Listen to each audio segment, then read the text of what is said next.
नमस्कार, जय हिंद।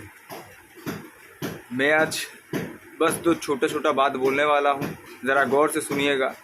बात इसीलिए बोल रहा हूँ मैं, ये जो अग्निवीर स्कीम सरकार ने लेके आई है इसके बारे में मैं हर युवा को ये बताना चाहता हूँ कि इसका जो योजना लेके आया है सरकार ने, इसका बारे में आप अच्छे से जानिए, अच्छे से पढ़िए, उसके बाद जो डिसीजन लेना है आपको लेना है, ठीक है।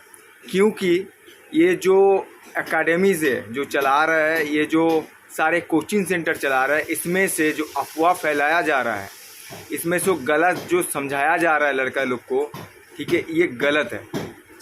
और जितना प्रॉपर्टी जलाया हुआ है सरकार का, जितना तोड़ फोड़ किया गया है, इतना याद रखो वो हम ही लोग का टैक्स से जाएगा, ना कि सरकार का बाप ने भरेगा। समझ रहे हो? आज जो तुम तेल खा रहे हो ना, कच्चा तेल, वो 180 से 200 रुपया पार हो गया है। याद रखो वो और भी बढ़ने वाला है।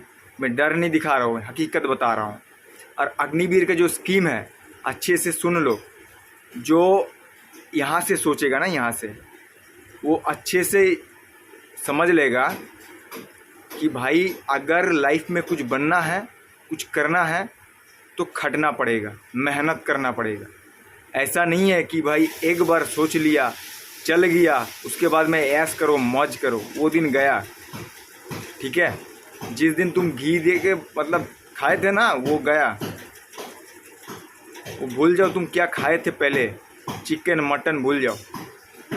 आज तुम क्या खाओगे वो पहले सोचो, और आने वाला दिन कैसा रहेगा, कैसा तुम खा पाओगे वैसे सोचो, ठीक है। और तुम लोग ना क्या सोचते हो पता है? हम बता दे रहे हैं, खुद के बारे में सोचते हो, खुद के बारे में।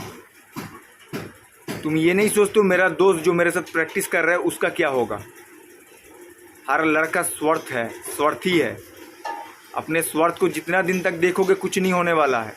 सीधी सीधी बात है।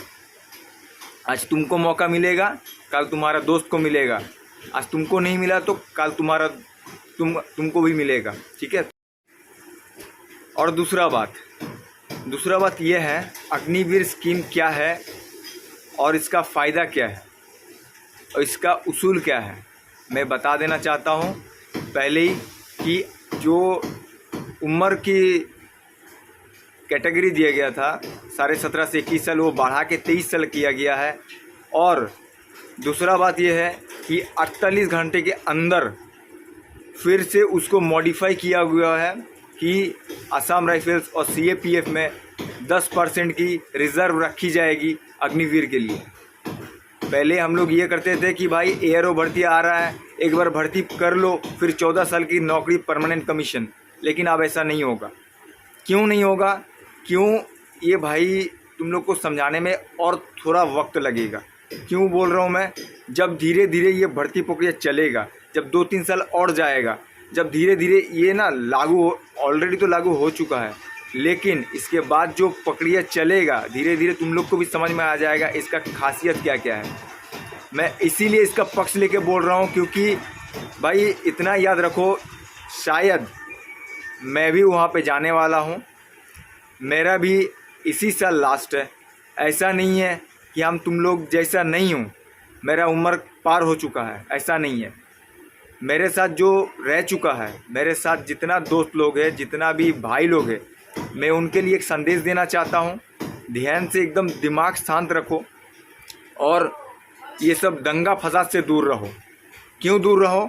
क्योंकि अगर तुम्हारे में कोई भी दाग आ गया, तुम भी जानते हो, हम भी जानते हैं, दोबारा मौका नहीं मिलेगा दोस्त। और ये सरकार तो हम ही लोग ने चुना था ना, इसका जवाब दे दो भाई। ये सरकार हम ही लोग ने चुने थे और ये सरकार ने एक नया प्रस्ताव लाया है। प्रस्ताव लाना इतना आसान नहीं है।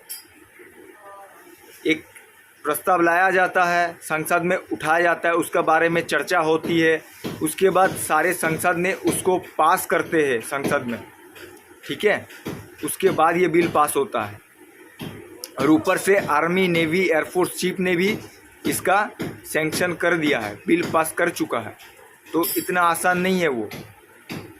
2019 से 18 से 19 से लेकर मैं सुन रहे थे ये अग्निवीर योजना आएगी, तो ठीक है भाई, आया है, अब इसको अमल करो। ऐसा नहीं है कि तुम्ही को अकेले मौका दिया जा रहा है, सारे बंदे को मौका दिया जाएगा इस बार। समझ रहे हो? मतलब मेरा कहना यही है कि देश का, इसीलिए भाई ये सब उल्टा सीधा चक्कर में मत जाओ। इसका जो वैल्यू है ना, ये तुमको आप पता नहीं चलेगा, ठीक है? धीरे धीरे जब 2 3 4 साल 5 साल जाएगा, उसके बाद तुमको पता चलेगा कि इसका वैल्यू क्या है। जैसे यंग सोल्जर को रखा जा रहा है, वैसे तुम लोग हर बार ये सोचते हो कि 75% लड़के को रिटायरमेंट दिया जाएगा। तुम ये क्यों नहीं सोचते कि 25% लड़के को रिजर्व में भी रखा जाएगा? तुम्हारे अंदर वो काबिलियत अगर है तो 25% में आओ ना। तुम्हारे अंदर वो काबिलियत अगर नहीं है तो तुम भाई जाओगे, सीधी सीधी बात है। फौज में जा रहे हो मौज करने के लिए क्या? फौज में कोई मौज करने नहीं आता है दोस्त। और जो लोग फौजी बनना चाहते हैं उनके लिए मैं ख़ास तरीके से बता रहा हूँ कि भाई एक मौका सबको मिलना चाहिए, हर युवक को मिलना चाहिए, सिर्फ तुमको नहीं। पहले से मान लो, पहले 10,000 वैकेंसी रहता था, अभी 40,000 रहेगा, ठीक है? अगर तुमको मिलेगा, तुम्हारे अगल बगल में जितना है उसको भी मिलेगा। और 4 साल बाद तुम कहीं CAPF में या असम राइफल्स में जाओगे तो तुमको 10% की छूट दी जाएगी। इसका बारे में भी सोचो। अब कोई लड़का ये कह रहा है कि भाई ज़िंदगी में एक ही बार कोई बड़ा परीक्षा दिया जाता है, ज़िंदगी में एक ही बार कुछ बड़ा काम होता है। हाँ, मैं मानता हूँ ज़िंदगी में एक ही बार कुछ बड़ा काम होता है, लेकिन ज़िंदगी इतना आसान नहीं है। और जो लड़का फांसी लटकाया हुआ है, जो लड़का अपने आपको खुदकुशी कर लिया है, वो तरीका नहीं है भाई। मैं इसको नहीं मानता हूँ। मैं खुद बोल रहा हूँ, मेरे अनुभव से 6 साल से कोशिश कर रहा हूँ। मैं इसके लिए खुद को जिम्मेदार मानता हूँ, क्योंकि अगर मेरे को आज तक कुछ नहीं मिला, इसके कारण मैं हूँ, सिर्फ मैं, ना कि सरकार, ना ही कोई और, ना ही मेरे फैमिली मेम्बर्स। सीधी सीधी बात है। मैंने शायद किसी जगह पे कमी रखी थी, इसके लिए नहीं हो रहा है, लेकिन मैं हर संभव प्रयास कर रहा हूँ, हर संभव मैं कोशिश कर रहा हूँ कि इसको और बेहतर से बेहतर बनाया जाए और मेरे को मेरा पसंदीदा, मेरा टारगेट, मेरा सक्सेस मिल सके। इतना ही कहना था।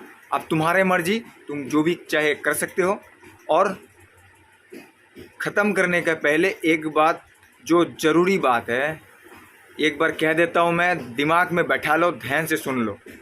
20 तारीख को सोमवार, मतलब कल के दिन नैहाटी में, यानी कि हम जहाँ रहते हैं नैहाटी में, सुने हैं कि रेल कुछ अवरोध होने वाला है, रेल का कुछ होने वाला है। मतलब अगर कुछ हुआ तो भाई अंजाम बुरा होगा, याद रख लो। मैं सरकार का पक्ष लेके भी नहीं बोल रहा हूँ, मैं अपना पक्ष लेके भी नहीं बोल रहा हूँ, जो हकीकत है वही बता रहा हूँ। नैहाटी में कुछ दंगा फसाद होना नहीं चाहिए, अगर हुआ तो इसका अंजाम बुरा होगा। अहिंसा के माध्यम से आप कुछ भी करो, प्रोटेस्ट करो, कोई दिक्कत नहीं है। सबका अलग अलग मन है, अलग अलग सोच है, तुम जो भी चाहे कर सकते हो, लेकिन कोई सरकारी संपत्ति को चोट पहुंचाना नहीं है, कोई सरकारी संपत्ति को जलाना नहीं है, कोई सरकारी संपत्ति को हाथ भी नहीं लगाना है, याद रख लो। इतना मेरा कहने का मतलब इतना है बस। जो अग्निवीर योजना आया हुआ है उसको पहले गूगल में सर्च करो, यूट्यूब में जाओ, देखो और ऐसे समझो जो तुम्हारे लिए अच्छे हो। ये कोई ख़राब प्रक्रिया नहीं है, ये कोई गलत नहीं है। और सोमवार को मैं खास करके बता देता हूँ, मेरा नैहाटी के जितने रहने वाले हैं, जितने मेरे को देखने वाले हैं, जितने मेरा जान पहचान वाले हैं, सबको मैंने थोड़ा बहुत बता चुके हैं कि भाई ये सब दंगा फसाद में मत पड़ो। अपने लाइफ का टारगेट जो है, जो गोल है, उस पर फोकस करो, उसी पे आगे बढ़ो, ठीक है। और कोई है ये बोल रहा है कि भाई ये तो होना ही है, ये तो होकर रहेगा। भाई देखो, एक होता है कि नरमपंथी, एक होता है चरमपंथी। मैंने भी बहुत सारे देखे। गांधीवाद के विचारधारा में चलो, फिलहाल तुम्ही लोग के लिए अच्छा है और हम लोग के लिए भी, यानी कि मेरे लिए भी। इसीलिए जब तक सफलता ना मिले, जब तक सफल ना हो, उसका पहले कुछ भी उल्टा सीधा हरकत, कुछ भी उल्टा सीधा कार्रवाई नहीं करने का। अच्छे से समझा दे रहा हूँ। समझो तो ठीक, ना समझो तो अब समझ लो तुम। ठीक है, जय हिंद, जय भारत।